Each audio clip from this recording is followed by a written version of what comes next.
Alors, bonjour à tous. On m'a demandé de parler de ce que la méthode Écoute ton corps avait fait pour moi là, dans ma vie. Alors, ça me fait drôle de commencer par moi, qui est la plus vieille animatrice, parce que j'ai commencé, j'avais 18 ans. Et à cette époque-là, j'étais étudiante en psychologie.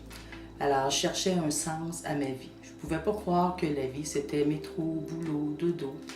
Et je voulais surtout trouver un sens à la souffrance que j'avais vécue étant enfant chez moi. Et en psychologie, bien, il y avait toutes sortes de théories, mais je ne trouvais pas un sens profond, je ne comprenais pas encore. Alors je suis arrivée à l'école Écoute ton corps, et là j'ai entendu parler pour la première fois d'amour. Alors d'amour véritable. Ça rejoignait vraiment tout ce que j'avais appris en psychologie sur les recherches qui dit que ce qui amène l'amour véritable, ce qui amène le bonheur, c'est plutôt l'amour, le véritable. Mais pour moi, ça a été comme une révélation parce que je croyais m'aimer. Hein?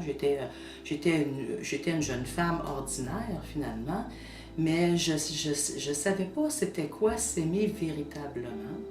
Et c'est là que j'ai appris que, au lieu de m'aimer moi-même, je voulais être aimée, je voulais plaire aux gens. Et j'avais pas appris qu'est-ce que je pouvais accepter ou non en moi. Et j'avais un autre problème là, majeur, c'était que je bégayais. Mais ça encore, j'avais fait plusieurs recherches en psychologie et on me disait que c'était héréditaire et dans mon cas, c'était vrai. Mon père bégayait, mon grand-père bégayait. Et j'ai essayé toutes les techniques possibles, enseigner, respirer, l'hypnose, tout ça. Et encore une fois, quand je suis arrivée à l'école Écoute ton corps, je suis revenue à l'amour.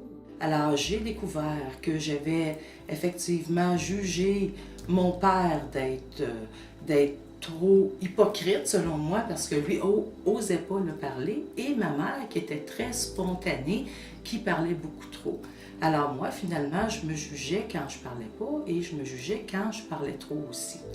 Alors ça a été vraiment des transformations majeures là, dans ma vie que encore aujourd'hui je transmets aux gens qu'est-ce que c'est que s'aimer véritablement soi-même, parce que pour moi ça a fait un changement total là, dans ma vie. Alors j'espère vous rencontrer un jour dans mes cours. Merci.